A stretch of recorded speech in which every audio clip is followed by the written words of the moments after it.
6 जून 2025 को नई दिल्ली स्थित झंडेवाला के केशव कुंज में एक पुस्तक का विमोचन किया गया। इस कार्यक्रम में शिरकत करने के लिए केंद्रीय मंत्री ज्योतिरादित्य सिंधिया भी पहुंचे। किताब का नाम था हिंदवी स्वराज के संस्थापक छत्रपति शिवाजी महाराज। अब किताब के नाम से ही मालूम पड़ता है कि इस किताब में छत्रपति शिवाजी महाराज के जीवन परिचय के बारे में लिखा गया है। इसी के साथ ही उनके धर्मपरायणता, कार्य कौशलता और अनुशासित शासन को इस किताब में पिरोया गया है। वहीं इस किताब के लेखक हैं प्रोफेसर ओम प्रकाश सिंह और डॉक्टर देवेंद्र भारद्वाज। आइए सुनते हैं इस किताब के विमोचन में पहुंचे अतिथियों ने इस किताब के बारे में क्या कुछ कहा।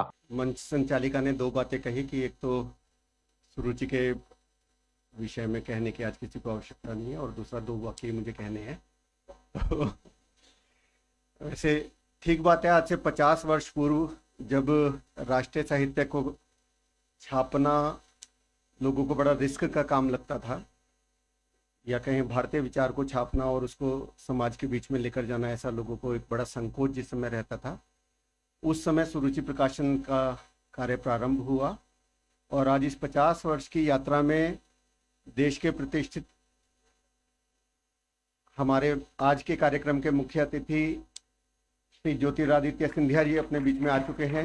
मैं सुरुचि प्रकाशन की ओर से आपका बहुत बहुत हार्दिक अभिनंदन करता हूं, स्वागत करता हूं। हो जाती है जब नाम इतना संकट का हो, और इसका श्रेय अगर मुझे किसी को देना है तो मुझे मेरी आजी अम्मा को, राजमाता साहब को और मेरे पूज्य पिताजी को देना है।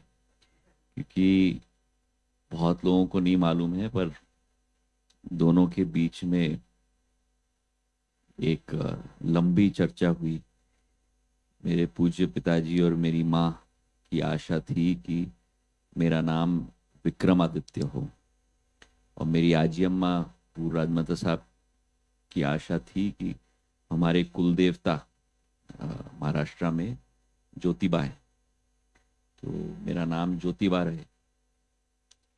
तो फिर दोनों के बीच में समझौता हो गया कि आधा आपका लेंगे, आधा मेरा लेंगे। तो ज्योति आया और आदित्य आया, तो कैसे उसको जोड़ें, तो उसके बीच में र आ गया और इनके लिए मुश्किल पैदा हो गई। तो पिछले 50 वर्ष की यात्रा में आज लगभग 500 प्रचलित टाइटल्स के साथ सुरुचि प्रकाशन देश का सबसे प्रतिष्ठित प्रकाशन समूह ऐसा एक उभर कर आया है। ये सब आप लोगों के प्यार और प्रेरणा के कारण संभव हुआ। जो मैं बात कह रहा था कि एक समय था जब भारतीय विचार को, संघ के दृष्टिकोण को, समाज के भिन्न भिन्न विषयों पर उसको छापना, उसको समाज के बीच में लेकर जाना, ये बड़ा कठिन कार्य लगता था और बाहर कोई प्रकाशक ऐसा करने से बड़ा सकुचाते थे, ऐसा कहना ठीक होगा। उस समय सुरुचि प्रकाशन ने कार्य करना प्रारंभ किया। पर आज केवल संघ विचार नहीं, भारतीय विचार नहीं, तो जीवन के लगभग सभी क्षेत्रों में जो भारतीय विचार के कारण प्रभाव उत्पन्न हुआ है, उसके पीछे सुरुचि साहित्य का एक बड़ा योगदान ऐसा है, हम सबको उसका ध्यान में आता है। आज सुरुचि प्रकाशन एक नई दिशा में अग्रसर हुआ है। ये कार्यक्रम भी उस कड़ी में एक महत्वपूर्ण कार्यक्रम साबित होगा। बस मुझे लगता है इतना कहना उचित हो। Just give a huge round of applause to सुरुचि प्रकाशन। जिसने औरंगजेब की सल्तनत को चुनौती दी, जिसने तलवार नहीं धर्म का प्रकाश थामा, जिसके लिए राज सिंहासन नहीं स्वराज का संकल्प था, जिसके लिए जीवन नहीं राष्ट्र ही परम धर्म था। वह ज्वाला था, जज्बा था, जागता हुआ युग था। He was none other than Chhatrapati Shivaji Maharaj. He was a blazing Jyoti of Hindutva, न्याय और Swaraj.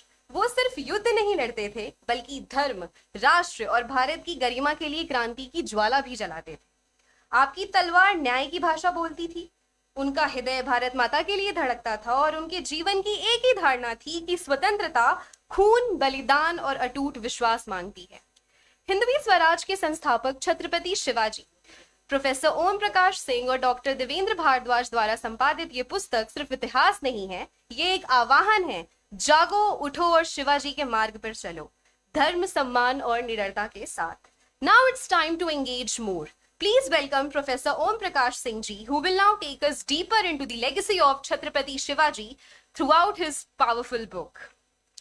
Just give him a huge round of applause.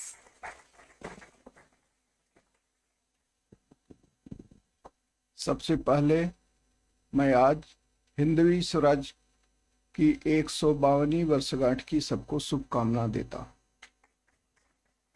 आज से 351 वर्ष पूर्व 6 जून के दिन ही, वो 6 जून था, लेकिन हिंदी जो सनातन हिंदी तिथि थी वो ज्येष्ठ शुक्ल त्रयोदशी थी, लेकिन समय का अंतराल हिंदी अंग्रेजी महीनों का बदलाव होता है, जिसके नाते 6 जून का दिन हिंदवी स्वराज के राज्यारोहण का दिन था। वो हमारे लिए शुभ दिन है।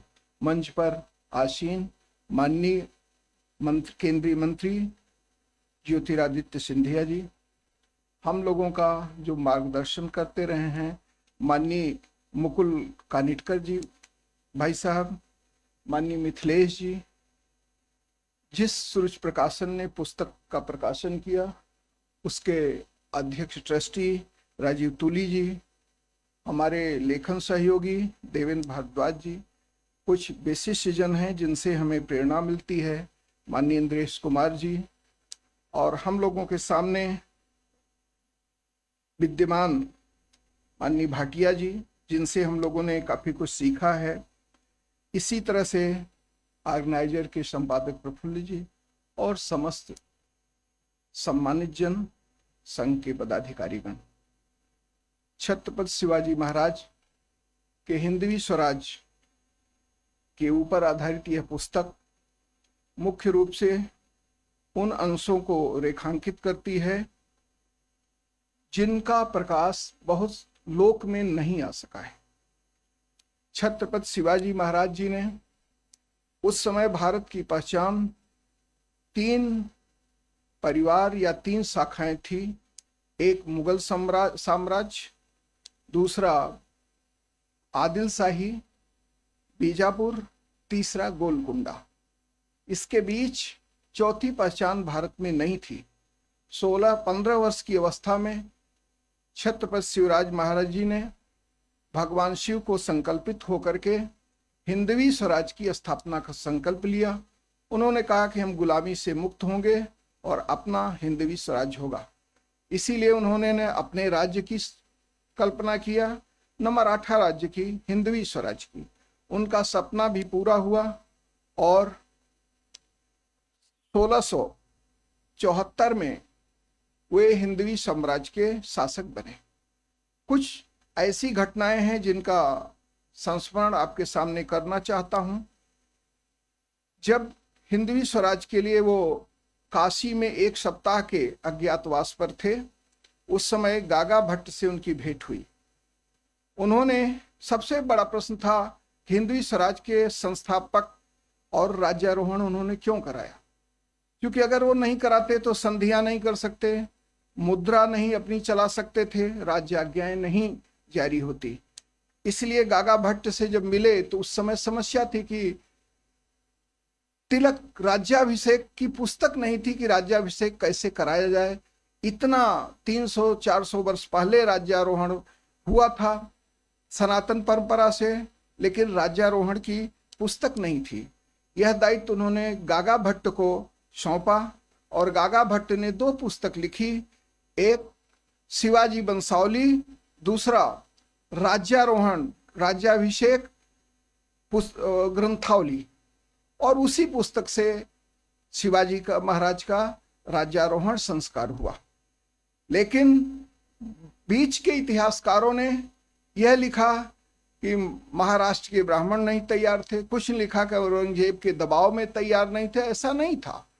गागा भट्ट के साथ 1100 ब्राह्मण लोगों ने उनके राज्यारोहण समारोह में भाग लिया।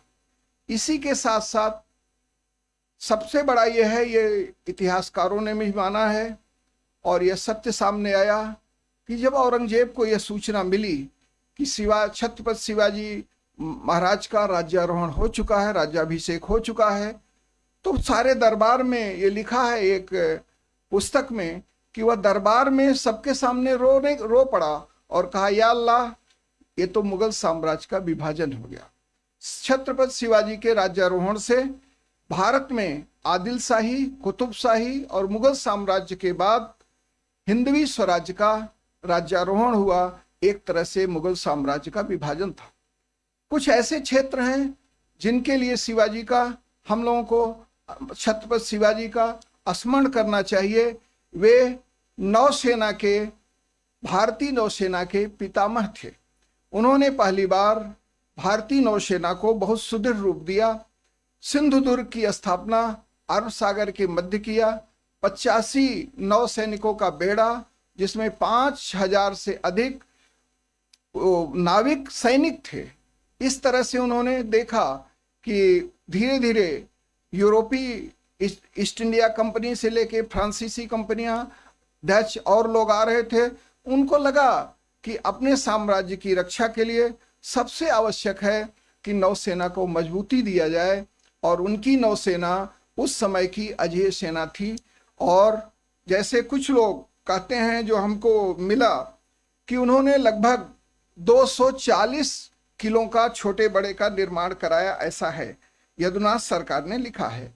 लेकिन 18 किले उन्होंने बनवाए, जिसमें 12 तक का नियंत्रण उनका रहा।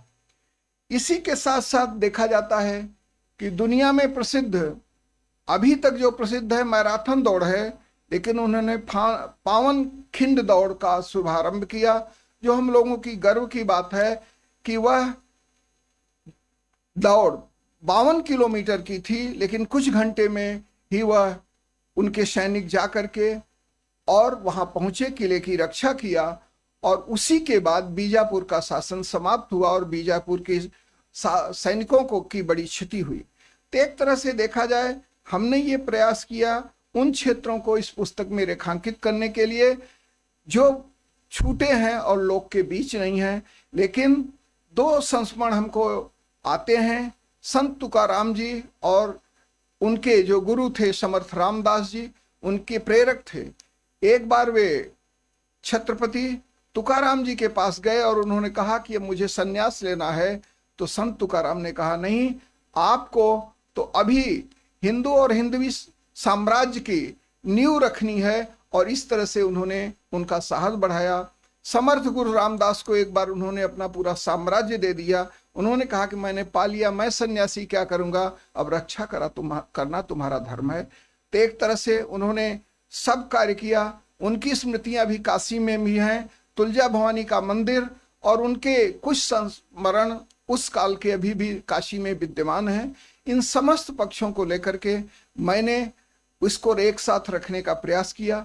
कम समय था और कुछ चीजें नहीं मिल रही थी, लेकिन हमें एक चीज ये कहना है कि उनकी जो रणनीतिक शैली थी और सेना की, जिसको लेकर के जो लड़ाई लड़ते थे, उस लड़ाई के समस्त पक्षों को अभी सामने नहीं लाया जा सका है। वियतनाम के एक बार राष्ट्रपति भारत आए, उन्होंने कहा, लोगों ने पूछा, पत्रकारों ने, कि आपने अमेरिका जैसे बड़े शक्तिशाली देश की सेना के सामने कैसे वियतनाम की रक्षा किया और विजयी हुए। तो उन्होंने कहा कि उसके पीछे छत्रपति शिवाजी की जो लड़ाई की शैली थी वो थी, लेकिन आज हमें बहुत अभी शोध करना है उनकी नौसैनिक व्यवस्था, उनकी जो संघर्ष की अजेय शक्ति थी और उनकी युद्ध कला जो थी, उस पर हमें अभी शोध करना चाहिए। कुछ पुस्तकें हैं जो पांडुलिपियों के रूप में हैं, उनको हमें सामने लाना चाहिए। और एक तरह से शिवाजी ने आधुनिक भारत, आदरणीय ज्योतिरादित्य सिंधिया जी और मुख्य वक्ता जिनको हम निरंतर सुनते हैं, प्रेरणा लेते हैं, और भारतीय संस्कृति का जो इस समय एक नवजागरण का कालखंड चल रहा है, उसमें जो प्रमुख एक उद्घोषक हैं आदरणीय मुकुल कानितकर जी, और इस पुस्तक के लेखक श्रीमान ओम प्रकाश जी और देवेंद्र जी मेरे पुराने परिचित हैं, स्वयंसेवक बने तब से जानता हूं, और राजीव जी साथी हैं। लेकिन इस सब में जिनसे क्या बोलते हैं, अंगुली पकड़ करके चलना सीखा, जिन्होंने बोलना सिखाया, और जो थोड़ा बहुत बातचीत रखने का एक सामर्थ्य आया। एक मेरे मित्र हैं, वो कविता लिखते हैं, उर्दू में लिखते हैं, तो उन्होंने एक जगह लिखा, हम ते अहले दाना मतलब शब्दों की समझ, न इल्म बरखता, ना हमें लिखना आता था, तेरे संग ने जो दिया है वही तेरी नजर है। तो ऐसे आदरणीय और श्रेष्ठ इंद्रेश जी, किशोरकांत जी, जिनके सानिध्य में हम कुछ संघ का काम करना सीखे हैं, और भी वरिष्ठ कार्यकर्ता हैं, ज्येष्ठ और श्रेष्ठ साथी कार्यकर्ता बंधु, मातृशक्ति, आप सबका प्रणाम करते हुए, ये जो पुस्तक है ये गागर में सागर है। अगर संक्षेप में हमें अध्ययन करना है तो लगभग इस पुस्तक के अंदर 30 से ज़्यादा परिशिष्ट अध्याय हैं, जिनके अंदर पुस्तक में शिवाजी महाराज के जो बहुआयामी व्यक्तित्व से जुड़े हुए जितने पहलू हैं उनको जोड़ा गया है। कुछ बातें मुझे भी नई इसमें जानकारी मिली कि तलवार निर्माण करने के लिए जो तलवार है तो वो फाइन तलवार, उस समय जो ब्लेड जो है वो निर्माण करने के लिए उस समय स्पेन के जो कारीगर थे उनका उन्होंने उपयोग किया कि ये हमारी जो तलवार है वो इतनी पतली ब्लेड नहीं बन पा रही है, तो स्पेन से उन्होंने वो ब्लेड तैयार करवाया। और इसी प्रकार एक जानकारी मेरे को अभी और मिली इस पुस्तक में, मैंने शिवाजी पर काफ़ी पढ़ा है, तो मतलब मुगल साम्राज्य ने हिंदवी स्वराज्य की स्थापना ना हो इसके लिए कितने प्रकार के दबाव षड्यंत्र बनाए। पूना के ब्राह्मणों को एक तरीके से थ्रेट दिया कि कोई राज्याभिषेक नहीं करवाएगा, लेकिन काशी से विद्वान बुलाए गए, उन पर भी संकट था, लेकिन जैसे तैसे वो पहुंचे और वहां पर छत्रपति शिवाजी महाराज का और एक अभिषेक करके और लंबे कालखंड के बाद और हिंदवी स्वराज्य की स्थापना हुई। ये जो 6 जून 1674 को घटा, ये एक अद्वितीय घटना थी भारत के इतिहास में। उससे 100 साल पहले चले जाते हैं तो एक अकबर के कालखंड से 1550 से 1650 तक का डार्क एज है, डार्क पीरियड है। हिंदू जनमानस टूट चुका था, उसमें शासन करने की इच्छा समाप्त हो गई थी। उस सारी परिस्थिति के अंदर मतलब परिस्थिति क्या थी कि आप क्या बोलते हैं, शासन के मुगलों के आप मनसबदार बनना पसंद कर रहे हैं, सिपह सलार बनना पसंद कर रहे हैं, लेकिन हमारा भी शासन हो सकता है, ऐसी भावना समाप्त हो गई थी। और तो और शिवाजी महाराज के स्वयं के पिताजी शाहजी, वो भी बीजापुर के सुल्तान के यहाँ एक प्रकार नौकरी कर रहे थे और छोटी सी 36 गांव की एक जागीरदारी उनको मिली हुई थी। उस सारे परिवेश से उठ करके और जब शिवाजी के कालखंड के बाद हम एक बीच में एक पीरियड देखते हैं जो 1657 के अंदर अफजल खां का वध किया उन्होंने, वो एक टर्निंग पॉइंट था जिसने पूरे भारत में और शिवाजी को सबसे सुपरिचित करा दिया था कि हाँ शिवाजी हैं जो इस प्रकार का जो दक्षिण के अंदर ये जो इस्लामिक सत्ता है इसको ध्वस्त करने का काम कर रहे हैं। अब जो 1550 से लेके जो 1650 तक का जो कालखंड डार्क एज रहा, उसके बाद का जो शिवाजी के बाद का जो 100 साल का कालखंड है उसका भी एक सिग्निफिकेंस है जो हमें ध्यान में आता है। वो कालखंड क्या है, रघुनाथ राव ने अटक पर पेशावर के पास जाकर के और भगवा ध्वज फहराया। ये परिवर्तन हुआ शिवाजी के होने का सुदूर दक्षिण के अंदर, और वहां से लेकर के कहां पेशावर तक और संपूर्ण भारत हिंदवी स्वराज्य के उसके तले आ गया। मुगल जो सल्तनत थी धूल धूसरित हो गई। उसका प्रमाण आपको सबसे चाहिए तो दिल्ली में हम सब रहते हैं, लाल किले के ठीक सामने गौरी शंकर मंदिर बना हुआ है। आदरणीय सिंधिया जी बैठे हैं और इनके पूर्वजों ने जो पराक्रम किया, महाजी सिंधिया ने ऐसी हालत कर दी, लाल किले से शाह आलम निकलता था तो चोट देता था, और सिंधियाओं के गुरु ने ही ये गौरी शंकर मंदिर की स्थापना की वहां पर लाल किले के ठीक सामने। मंच पर उपस्थित आदरणीय ज्योतिरादित्य सिंधिया जी, श्री मिथिलेश जी, लेखक द्वय ओम प्रकाश सिंह जी, देवेंद्र भारद्वाज जी, आदरणीय राजीव थुरी जी, सुरुचि प्रकाशन के आदरणीय अध्यक्ष, यहाँ सम्मुख उपस्थित समस्त सम्माननीय कार्यकर्तागण, भारत माता के प्यारे सपूतों, बहनों और भाइयों, छत्रपति शिवाजी महाराज के राज्याभिषेक के अवसर पर हम सब लोग एकत्रित हैं। हिंदू साम्राज्य दिनोत्सव के रूप में इस उत्सव को संघ के प्रारंभ से ही संघ के उत्सवों में से एक के रूप में परम पूज्य डॉक्टर हेडगेवार जी ने प्रारंभ किया। उस समय 1925 के समय की कल्पना करें तो लोकमान्य बाल गंगाधर तिलक शिवाजी महाराज की जयंती को मनाना प्रारंभ कर चुके थे और शिव जयंती एक बहुत बड़े उत्सव के रूप में महाराष्ट्र में मनाया जाता था। गणेशोत्सव और शिव जयंती के उत्सवों के माध्यम से समाज को एकत्रित करने का कार्य लोकमान्य बाल गंगाधर तिलक ने किया, ये हम सब लोग इतिहास में बार बार पढ़ते हैं। ऐसे समय में जब शिव जयंती शिवाजी महाराज जी की जयंती यह प्रचलित उत्सव था, ऐसे समय में संघ की स्थापना होने के बाद प्रारंभ काल में शाखा में भगवे ध्वज के साथ में शिवाजी महाराज की तस्वीर भी, उनकी चित्र भी रखा जाता था प्रेरणा के रूप। संघ का प्रारंभ होने के बाद में शिव जयंती प्रचलित उत्सव था। लोकमान्य बाल गंगाधर तिलक जैसे अत्यंत महत्वपूर्ण नेतृत्व द्वारा उसको आगे बढ़ाया गया था और जिसमें डॉक्टर हेडगेवार ने कई बार सहभाग भी किया होगा। उसके बाद भी संघ में उत्सव के रूप में हिंदू साम्राज्य दिनोत्सव को डॉक्टर केशव भगवान पंत हेडगेवार ने प्रस्थापित किया। इसके पीछे के रहस्य को अभी दोनों वक्ताओं ने हमारे सामने रखा, क्योंकि महापुरुषों की तो एक ऐसी अखंड श्रृंखला भारत में है।